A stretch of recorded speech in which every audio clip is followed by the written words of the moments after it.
క్రైస్తవుడు గనక తప్పిపోవటం గల కారణం, మూడో కారణం చెప్పనా, వాడు అపవాది పుత్రుడు, అపవాది సంబంధి, వాడు సాతానుకు సంబంధించిన వ్యక్తి. ఈ మాట అంటే మన బాధ కలుగుతుంది, ఇష్టం ఉండదు. కానీ ఇక్కడ వాక్యం అంటుంది, మీరు మీ తండ్రి అగు అపవాది సంబంధులు అని అడిగితే అక్కడ వాక్యం అంటుంది మీ తండ్రి. అసలు మీ తండ్రి అంటే అసలు అపవాది మన తండ్రి అంటే బాధ కూడా చెప్పండి. మీరు నా మాట నా వైపు చూడండి. ఎవరైనా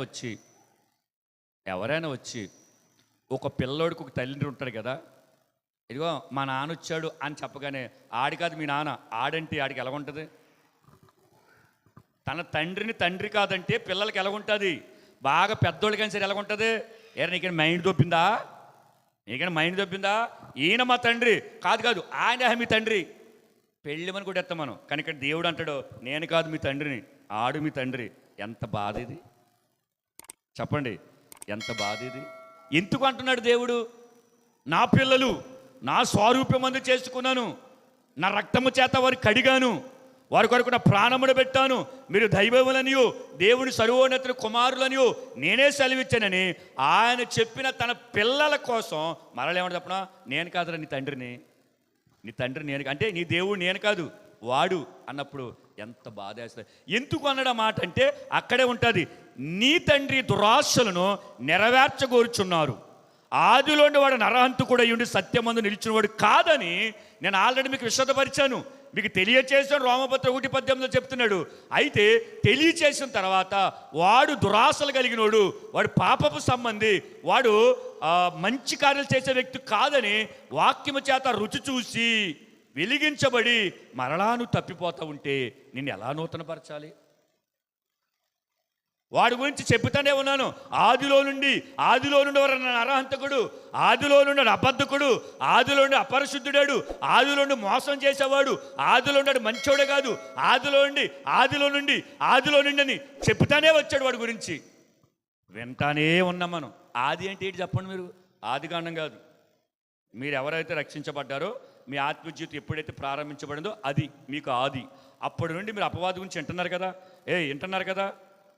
కదా.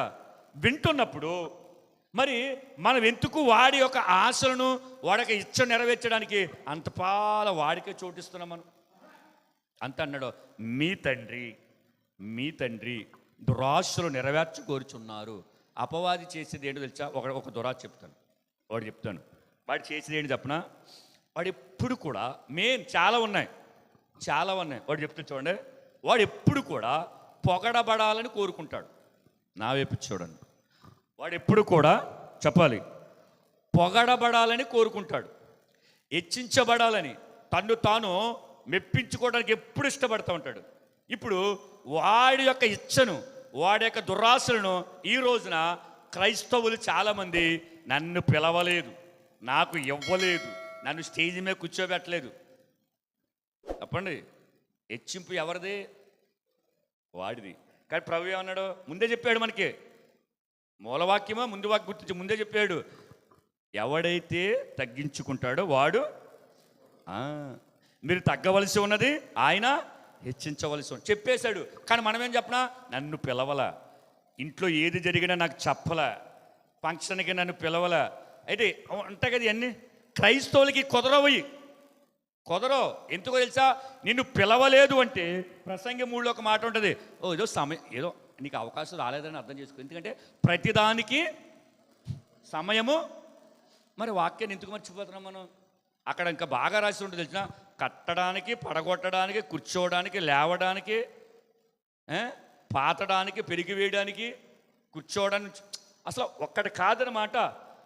అలాంటి వాక్యమును రుచి చూసి మళ్ళీ మనము నన్ను పిలవలా, నన్ను ఎందుకు పిలుతాడు, నాకు ఎందుకు చెప్తాడు, పాటకి పిలవలేదు, వాక్యానికి పిలవలేదు, 5 నిమిషాలు గీటింగ్ చెప్పలేదు, ఇవన్నీ నెరవేర్చుకోవాలనుకున్నవాడు ఎవరి సంబంధులు?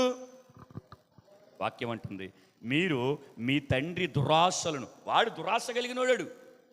ఈ దురాశ ఏం చేస్తుందంటే చివరికి గర్భము ధరించి పరిపక్వము చెంది చివరికి ఏం కంటది? ఆడావిడైతే బిడ్డని కంటది. ఈ దురాశ కలిగిడు ఏం చేద్దాం?